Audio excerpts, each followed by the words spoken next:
देखिए, कल भारत और पाक के बीच में युद्ध विराम हुआ।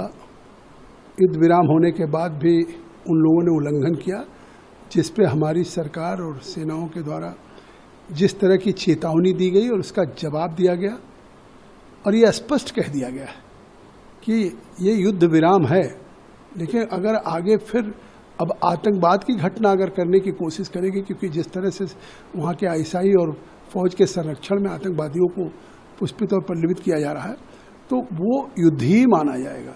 और कल रात को 11:30 बजे के बाद से अब भारत और पाकिस्तान की सीमा पे युद्ध विराम है और सामान्य है गतिविधियाँ।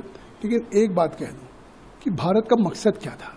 जिस समय पहलगाम में आतंकवादियों ने 26 निर्दोष लोगों को मारा, उस समय प्रधानमंत्री ने कहा था कि ये वक्त है, हम आतंकवादियों को न केवल मिट्टी में मिलाएंगे बल्कि उनके आका को भी हम ऐसी सजा देंगे जिसकी कल्पना नहीं होगी। तो मकसद भारत का वो था, और जिसको भारत की सेना ने जिस तरह से अपने शौर्य और पराक्रम से पूरा किया, जिस तरह से लक्षित टारगेटेड पाकिस्तान के 9 आतंकवादी ठिकानों को, लॉन्चिंग पैड को, हेडक्वार्टर्स को, चाहे जैसे मोहम्मद का हो, लश्कर तोयबा का हो, हिजाबुल मुजाहिदीन का हो, चाहे सियालकोट का हो, बहावलपुर का हो, या मुरीद के मुजफ्फराबाद, पाकिस्तान, कुवैत, कश्मीर का, उसको नेस्तनाबूद किया। आपने देखा होगा कि लगातार इस युद्ध में या इस तनाव में कहीं भी भारत की सेना ने पाकिस्तान के किसी नागरिक को टारगेट नहीं किया, न सिविलियंस में।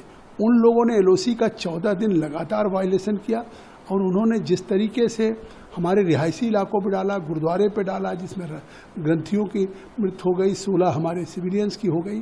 तो ये उनका जिस तरीके की कार्रवाई थी, हमारा नहीं। हमारा मकसद था उन आतंकवादियों को मिटाना, आतंकवादियों को नेस्तनाबूद करना। और भविष्य में भी अगर युद्ध विराम किया है तो ये इसलिए किया है कि अब हम आतंकवादी घटना को युद्ध की तरफ लेंगे।